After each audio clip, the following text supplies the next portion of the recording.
Paano kayo nag-FO ng matalik mong kaibigan? Ako si Mia, 17 years old, at dati akong may best friend na akala ko habang buhay ko nang makakasama. Ang pangalan niya ay Jessa. Simula grade 5, magkasama na kami. Magkatabi sa classroom, magka-chat hanggang madaling araw, at halos lahat ng problema namin, alam namin sa isa't isa. Ang mas masakit, si Jessa lang ang nakakaalam ng sikreto kong iyon. Pagkatapos ng klase, direkta ko siyang nilapitan. Ikaw ba nagsabi? Napakunot ang noo niya. Hindi, bakit alam na ng lahat? Ewan ko. Jessa, ikaw lang ang sinabihan ko. Napataas ang boses ko dahil sa sobrang galit. Pero imbes na magpaliwanag, nainis din siya. Kung ayaw mong maniwala, problema mo na yon. At doon nagsimula ang unang malaking away namin. Lumipas ang mga araw na hindi kami nag-uusap. Unti-unting nahati ang circle of friends namin. May kumampi sa akin.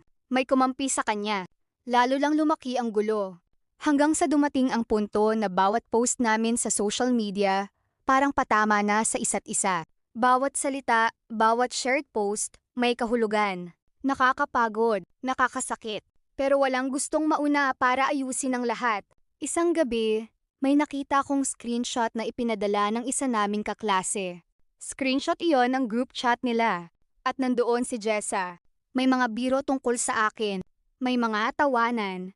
May mga comment na sobrang sakit basahin. Hindi ko alam kung biro lang ba talaga o seryoso. Pero sa oras na iyon, wala na akong pakialam.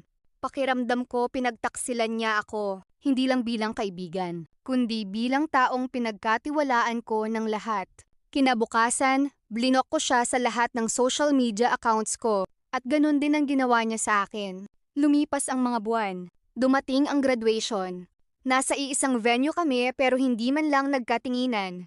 Parang hindi kami naging magkaibigan sa loob ng maraming taon. Parang hindi namin alam ang mga sikreto ng isa't isa. Parang hindi kami sabay tumawa, umiyak at nangarap noon. Pagkatapos ng graduation, naghiwalay na rin kami ng landas. Nagkaroon ako ng bagong mga kaibigan. Nagkaroon din siya. Minsan nakikita ko ang mga post niya sa account ng iba. Mukhang masaya siya. At mukhang masaya siya. Sa totoo lang, may mga gabing naiisip ko pa rin siya. Iniisip ko kung ano kaya ang nangyari kung pinili naming mag-usap ng maayos. Kung pinili naming makinig. Kung pinili naming ayusin ang lahat. Pero may mga pagkakaibigang hindi na talaga naaayos. Hindi dahil wala ng pagmamahal, kundi dahil sobrang dami ng nasabi at nangyari para maibalik pa sa dati. Ngayon, 5 taon na ang lumipas. Minsan nagkakasalubong kami sa bayan. Pareho kaming